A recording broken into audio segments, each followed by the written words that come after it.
अब ऐसा लगता है जैसे सारी पुरानी कहावतें फिट होती दिख रही हैं और सही साबित होती दिख रही हैं पाकिस्तान पर। कहते हैं जो बोओगे वही काटोगे, और अब काटने का वक्त है पाकिस्तान का। आपको हंसी आएगी कि एक्सपर्ट चिल्लाते रह गए पाकिस्तान के ऊपर कि पाकिस्तान जो कर रहा है वो खुद के लिए खाई खोद रहा है, लेकिन पाकिस्तान को समझ में नहीं आया। अब अफगान तालिबान के इंटेलिजेंस चीफ, यानी आप समझ लीजिए कि तालिबान के इंटेलिजेंस अफसर और आईएसआई के इंटेलिजेंस चीफ, दोनों में भिड़ंत हो रही है। और ये भिड़ंत छोटी मोटी नहीं हो रही है, बल्कि ये कहा गया है कि अगर लड़ना चाहते हो तो तैयार रहो। डूरंड लाइन पर बड़ा खेल हो गया है। तो वहीं दूसरी तरफ तेजस का 24 तेजस के ऑर्डर मिले, और ये बेहद जरूरी था भारत के लिए। इसके अलावा बहुत कुछ है, खबरों को विस्तार से। ये जो मैप में लाइन देख रहे हैं आप, ये लाइन है डूरंड लाइन। जब अफगानिस्तान के राष्ट्रपति जो थक चुके हैं अफगानिस्तान छोड़कर,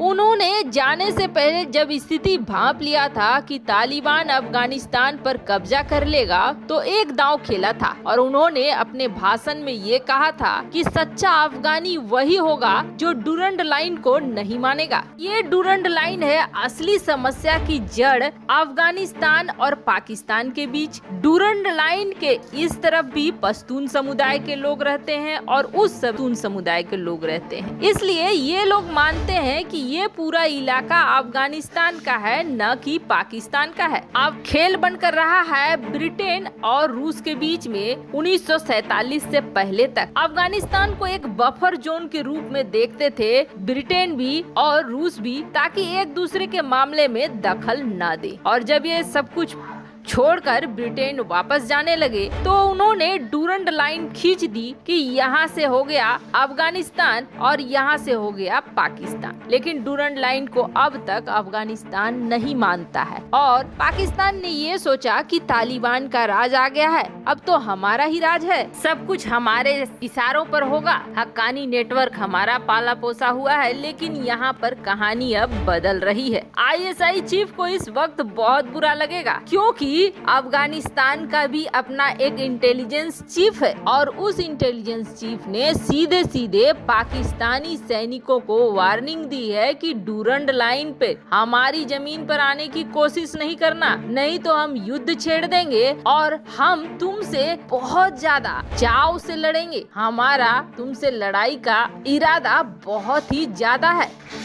अब मजे की बात ये सुनिए, डूरंड लाइन पर जो फेंस लगे हुए थे, बाड़ लगे हुए थे, उसे उखाड़ कर फेंका है अफगानिस्तान वाले तालिबान ने, और उसके बाद ये बातें कही गई है। मतलब एक तरफ कॉन्फ्रेंस करके कटोरा फैलाकर कटोरा खान तालिबान के लिए भीख मांग रहा है, और दूसरी तरफ तालिबान है चल हट परे। खैर ये तो होना ही था। वहीं भारत ने भी एक अलग काम कर दिया है, और पहली बार 24 तेजस का ऑर्डर मिला है एचएएल को। दरअसल जब 1971 की लड़ाई हो रही थी, तब MiG-21 3 साल पहले ही भारतीय वायुसेना में शामिल हुआ था। उस वक्त ये सुपरसोनिक लड़ाकू विमान पूर्वी और पश्चिमी मोर्चे पर कहर बरपा रहा था। MiG-21 की ताकत का अंदाजा आप ऐसे लगाइए कि जब बांग्लादेश मुक्ति संग्राम के दौरान पाकिस्तानी वायुसेना के 13 लड़ाकू विमानों को मार गिराया था, जबकि MiG-21 सिर्फ एक ही खोना पड़ा था। पर 1964 से इस विमान को ऑपरेट कर रही भारतीय वायुसेना में इसे क्रैश रिकॉर्ड को देखते हुए फ्लाइंग कॉफिन यानी उड़ता हुआ ताबूत नाम दिया गया। 1959 में बना ये विमान एक समय अपनी स्पीड के लिए जाना जाता था, और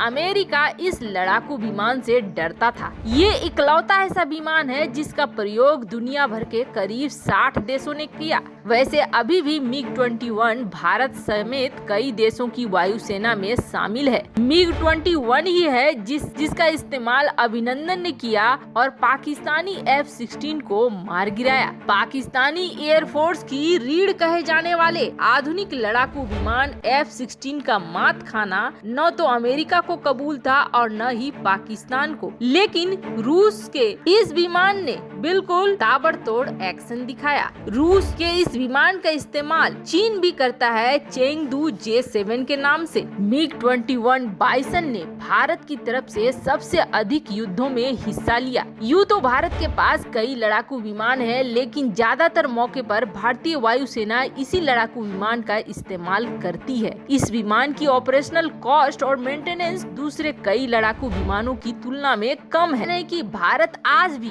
LOC और पाकिस्तान से जुड़ी सीमा के नजदीक इस लड़ाकू विमान को ज्यादा की संख्या में ऑपरेट करता है। 27 फरवरी को बालाकोट के बाद पाकिस्तानी लड़ाकू विमान भारत की वायु सीमा में दाखिल हुए। उस समय पास में ही गश्त कर रहे इस लड़ाकू विमान को भारत ने सबसे पहले भेजा था। कुछ ही मिनट बाद ये पाकिस्तानी F-16 के पर उसे खदेड़ने की मिशन में जुट गया था। अपनी स्पीड से F-16 को हैरान करते हुए इसने न केवल पाकिस्तानी लड़ाकू विमान को वापस भागने पर मजबूर कर दिया, जबकि विंग कमांडर अभिनंदन ने अपने MiG-21 से पाकिस्तान के F-16 को मार भी गिराया। पर अब भारत सरकार ने एक नया फैसला लिया है। हालांकि ये फैसला लेकर भारत ने एक तीर से दो निशाने साधे हैं। इस वक्त तेजस को लेकर पूरी दुनिया में कई ऐसे देश सामने आ गए हैं जो तेजस को खरीदना चाहते हैं। या फिलीपींस और अर्जेंटीना का नाम सबसे ऊपर है। हालांकि ये डील अभी तक फाइनल नहीं हो पाई है। इसके पीछे कई बड़े कारण हैं। पर अब भारत की वायुसेना ने खुद HAL को 24 लाइट कॉम्बैट एयरक्राफ्ट तेजस के लिए ऑर्डर दिया है और ये ऑर्डर है 6,653 करोड़ का, जिसमें ये कहा जा रहा है कि जैसे भारतीय वायुसेना को ये मिलेंगे वैसे ही MiG-21 की जगह इन्हें लाया जाएगा। हालांकि अभी भारतीय वायुसेना ये साफ नहीं कर रही है कि हम 24 तेजस जरूर ले रहे हैं, लेकिन ये MiG-21 की रिप्लेसमेंट नहीं है। जब जरूरत पड़ेगी हमें तो हम MiG-21 का भी इस्तेमाल करेंगे। लेकिन जो इसका क्रैश रिकॉर्ड है, जिसकी वजह से इसे फ्लाइंग कॉफिन कहा जाता है, उसे देखते हुए बहुत दिनों से ये मांग चल रही थी कि MiG-21 को बदला जाए। हमारे पायलट इसमें सुरक्षित नहीं है। ऐसा जा रहा है कि भारत ने ये फैसला इसीलिए लिया है। तो वहीं दूसरी तरफ जब भारतीय सेना में बड़ी संख्या में तेजस विमान शामिल होंगे तो इसे अंतर्राष्ट्रीय बाजारों में बेच पाना भी आसान होगा, क्योंकि कई देशों की ये शर्त होती है कि हम उसी फाइटर जेट को लेंगे जिसका रिकॉर्ड आपकी सेना में अच्छा रहा हो। वैसे आपको क्या लगता है, भारत ने MiG-21 की जगह तेजस को लाकर सही किया या नहीं? कमेंट कर अपनी राय जरूर बताएं। जल्द मिलते हैं अगले वीडियो में नई खबर के साथ।